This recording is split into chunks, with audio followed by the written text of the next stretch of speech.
My father called me while my daughter's heart monitor was beeping relentlessly in the background. That's the part nobody believes when I tell this story. Not the disowning. Not the money. The timing. He called at 11:42 at night, while I was standing in a pediatric ICU in Denver, watching numbers on a screen that could end my entire world, and when I picked up, praying it was news, praying it was anything else. My father didn't ask if my daughter would live.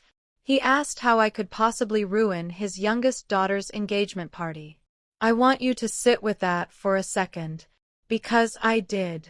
I sat with it for exactly 4 seconds, phone pressed to my ear, my daughter's small fingers curled around mine, and in those 4 seconds I understood something about my father that 7-year-old me had spent her whole life refusing to accept. He had never once, not one single time, put me above his own image. My name is Lauren Prescott. I'm 34 years old. And this is the story of the night my father disowned me over a spilled glass of champagne, and the quiet promise I made to my daughter that ended up costing him everything he actually cared about. Let me back up, because you need to understand the family I come from before you'll understand why that phone call didn't even surprise me. My father, Walter Prescott, built a furniture company from a single workshop into a respected regional brand, Prescott Furnishings, 3 showrooms across Colorado, a name people in Denver recognized. My mother died when I was 26, and something in my father hardened after that, like grief turned to armor and the armor turned to control. He started measuring both his daughters by a single question: does this reflect well on the Prescott name? My younger sister Delphine had always been easier for him to love, because Delphine had always been easier, period. Polished, agreeable, photogenic in that effortless way some people are. I was the one who asked hard questions at board meetings. I was the one who married a contractor named Grant Sinclair instead of someone from my father's country club.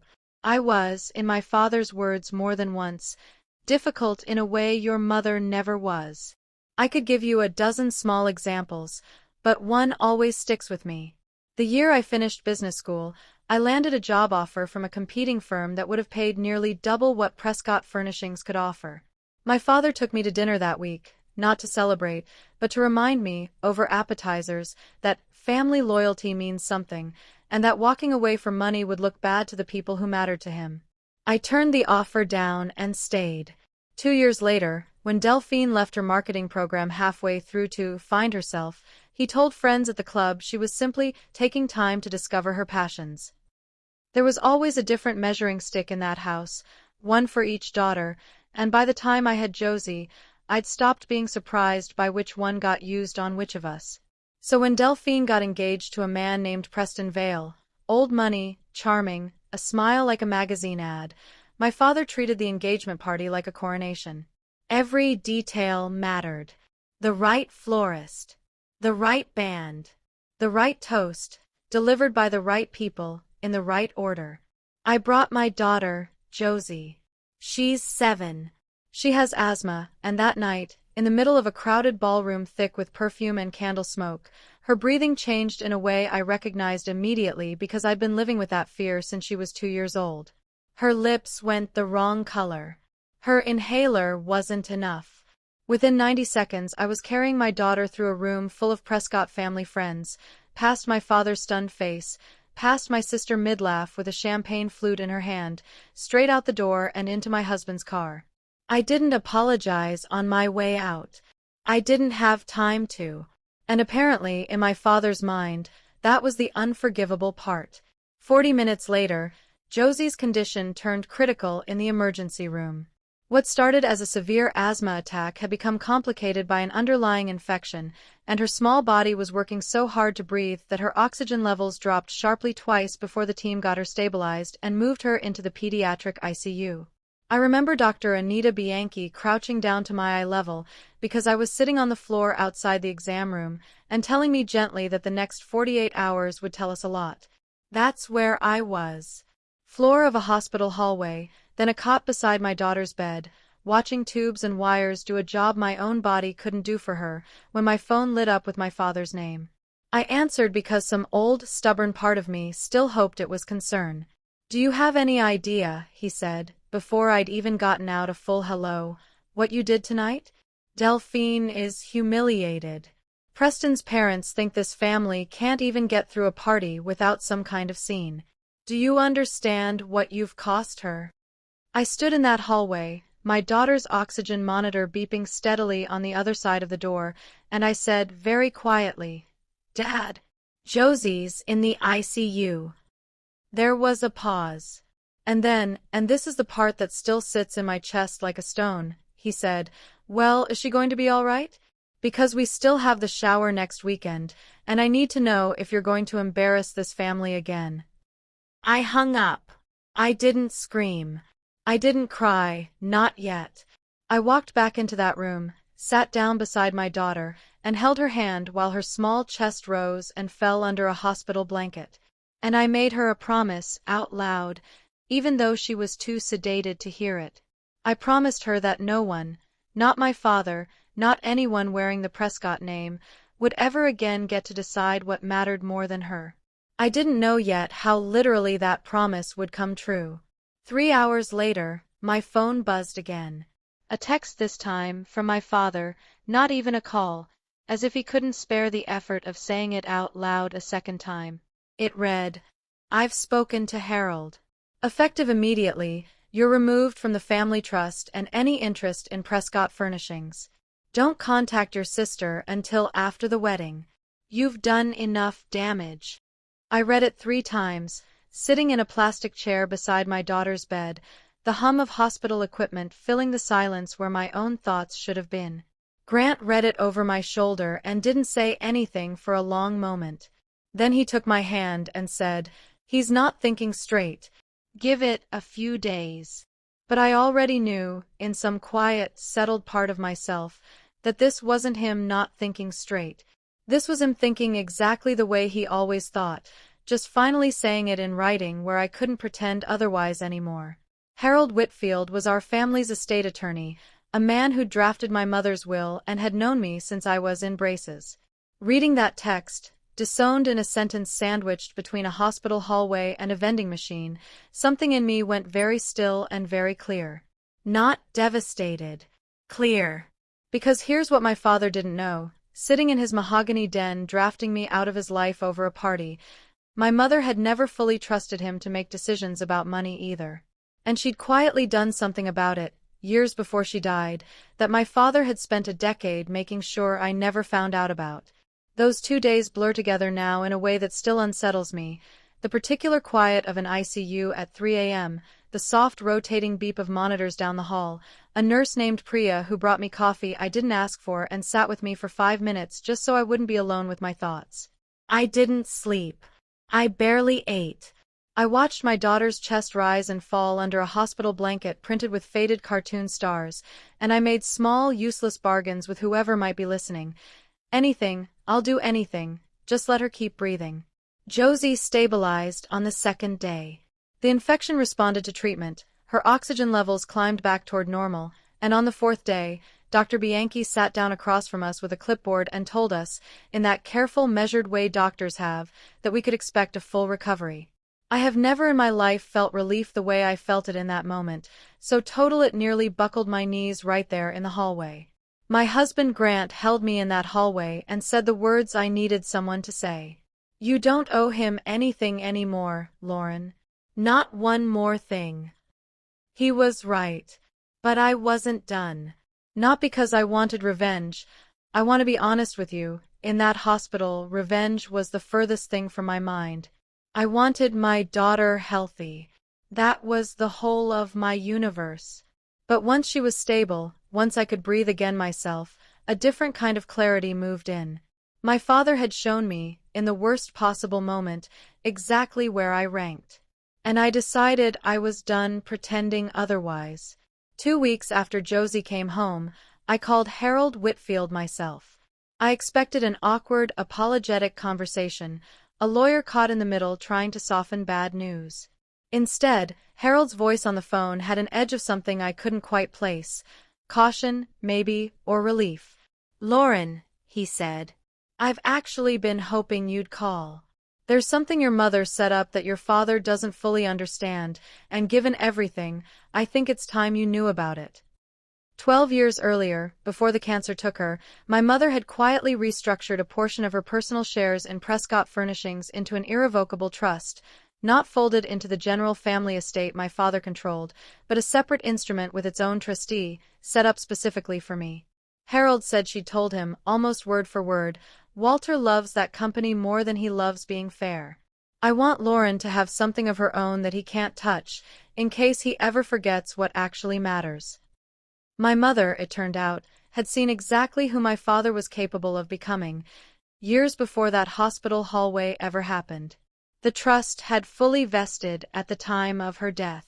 My father simply never expected me to invoke it, and for over a decade he'd managed the company as though it didn't exist.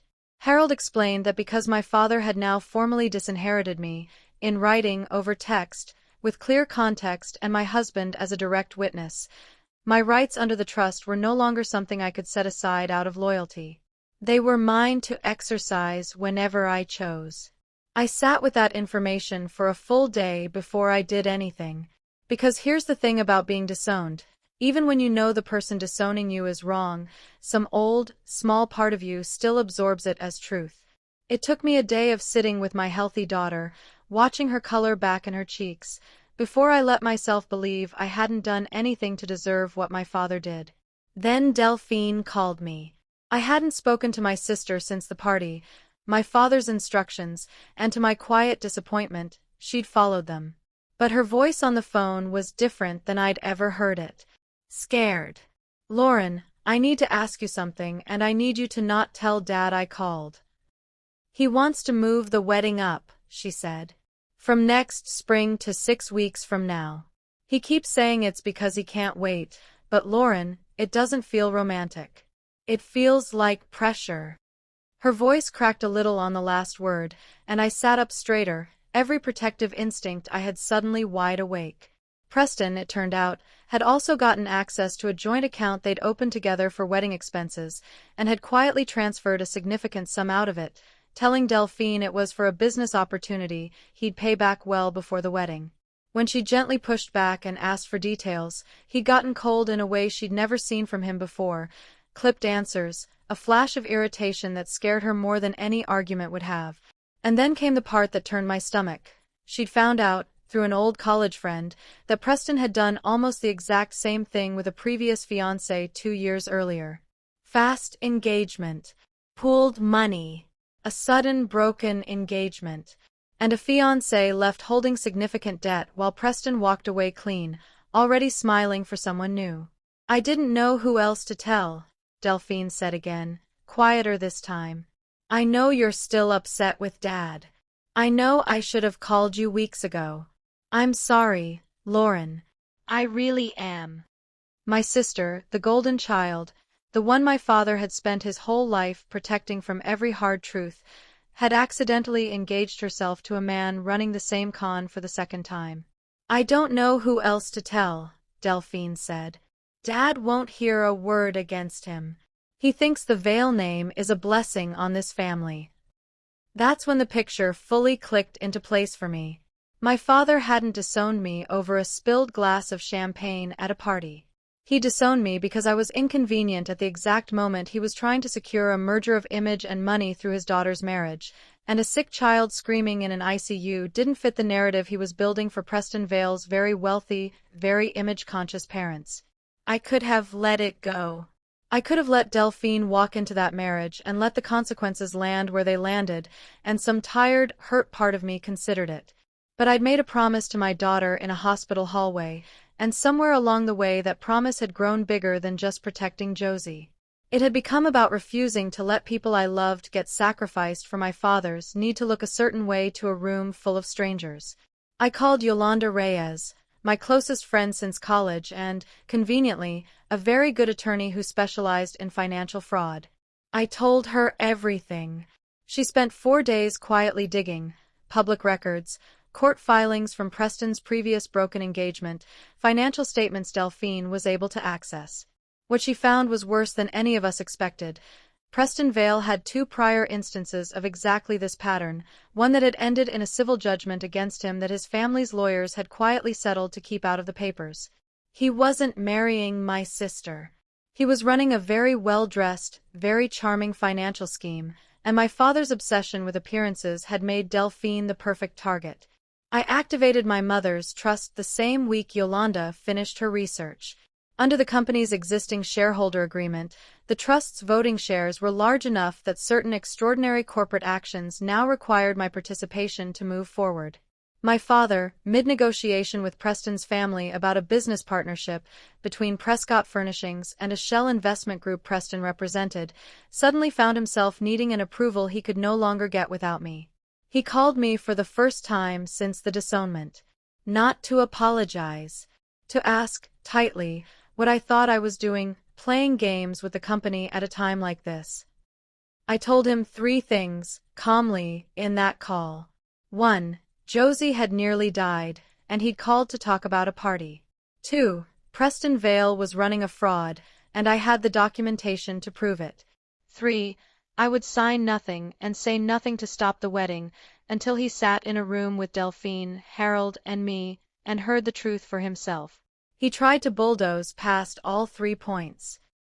He told me I was being dramatic, that I'd always resented Delphine's happiness, that this was jealousy dressed up as concern. I let him finish. And then I said the sentence that I think, more than anything else in this whole story, actually reached him. Dad, I sat on a hospital floor while you asked me about a shower. I am not doing this to hurt you. I'm doing this because someone in this family has to actually protect the people in it, and it clearly isn't going to be you. He went quiet, and 2 days later, he agreed to the meeting. The meeting happened in Harold's office, 10 days before Delphine's wedding was supposed to be moved up. Yolanda laid it out piece by piece, methodical and unhurried, the way good attorneys do when they know the facts are strong enough to speak for themselves. The prior broken engagement, the settled civil judgment, the pattern of pooled funds and manufactured urgency, bank records showing the transfer out of Delphine's account into a name that matched Preston's shell investment group almost exactly. My father interrupted twice, insisting there had to be an explanation, that Preston's family wasn't the type, that surely this was some kind of misunderstanding blown out of proportion. Yolanda simply slid another document across the table each time, and each time, his objections got a little quieter. By the 3rd document, he'd stopped interrupting altogether. I watched his jaw tighten, watched him read the same line twice like it might change if he stared at it long enough, and for the first time in years, I saw something crack in the certainty he wore like armor. Delphine cried. Not the delicate, camera-ready crying my father always seemed to expect from her. Real, ugly, frightened crying, the sound of someone realizing how close she'd come to being financially and emotionally gutted by someone who told her he loved her every single day. My father turned to me in that office and said, quiet enough that I almost missed it, "You knew this before you called." "I knew enough to know Delphine needed the truth more than you needed a smooth wedding," I said. Preston Vale was confronted the following week, with legal counsel present. Faced with documented evidence, he didn't confess outright, but he also didn't fight it. The engagement was formally called off within days. Yolanda helped Delphine file a civil claim to recover the transferred funds, and once Preston's own attorneys saw the paper trail from his previous engagement laid out beside this one, they pushed him toward a quiet settlement rather than risk a public case. It took another 2 months of filings and negotiations, but Delphine got her money back, and Preston's name picked up one more sealed civil judgment to match the last one, a pattern that, sooner or later, is going to catch up with him for good. My father did not become a different man overnight. I want to be honest about that because I think stories like this too often pretend forgiveness arrives in one clean, cinematic moment. It didn't. What happened instead was slower and, honestly, more real. Several months went by with almost no contact between us, a few stiff, businesslike emails about the company, nothing personal. Then, without calling first, he showed up at my house one evening and stood on my porch looking older than I remembered him looking. "I was wrong," he said. "About the party. About the call. About all of it. I don't know how to undo what I said to you in that hallway, and I know saying I'm sorry doesn't erase it." He paused, looking down at his own hands like he wasn't sure they belonged to him anymore. "I keep thinking about what I would have missed if she hadn't made it. And I would have missed it arguing about a shower. I didn't fall into his arms. I didn't pretend the last several months hadn't happened, and I didn't rush to make him feel better the way I'd spent most of my life doing without even noticing. I told him I appreciated him saying it, and that I wasn't ready to hand him back the kind of trust he'd broken in a single sentence outside a pediatric ICU. I told him he could know his granddaughter, that Josie deserved a grandfather who showed up for her, but that showing up meant showing up consistently, not just when the company needed my signature, and not just on the days it was easy. He agreed. And slowly, imperfectly, he's been trying. Prescott Furnishings restructured its ownership that year. My mother's trust formally recognized, my seat on the board no longer symbolic but real, with actual voting weight behind it. I didn't take the company from my father, and honestly, I never wanted to. I simply made sure it could never again be used as leverage to sideline the people who actually needed protecting, whether that was a sick child, an unsuspecting daughter, or anyone else who happened to be inconvenient at the wrong moment. Delphine, for her part, asked to be more involved in the business too, something my father had never once encouraged in her before, too busy grooming her for a marriage instead of a career. These days she runs our customer design department, and she's good at it, really good, in a way that has nothing to do with being agreeable and everything to do with actually caring about the details.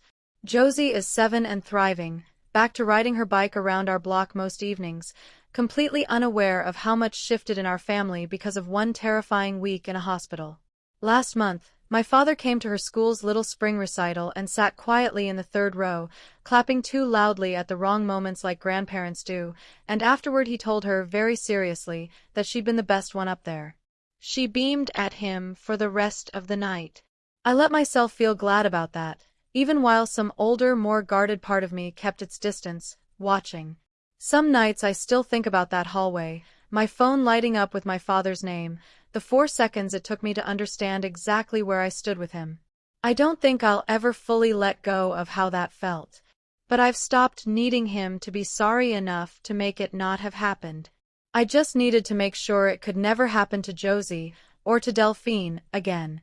Here's what I've learned, and it's a small thing, but it's mine. The people who love you the most don't need a crisis to remind them what matters. If someone can stand outside an ICU room and ask you about their reputation before they ask if your child will live, that tells you everything about the order of their priorities, and you're allowed to finally believe it. If someone in your life has ever made you feel smaller than their own image, I'd love to hear how you handled it. Drop it in the comments below. If this story moved you, hit subscribe, because Sophie Revenge posts a brand new story just like this one every single day.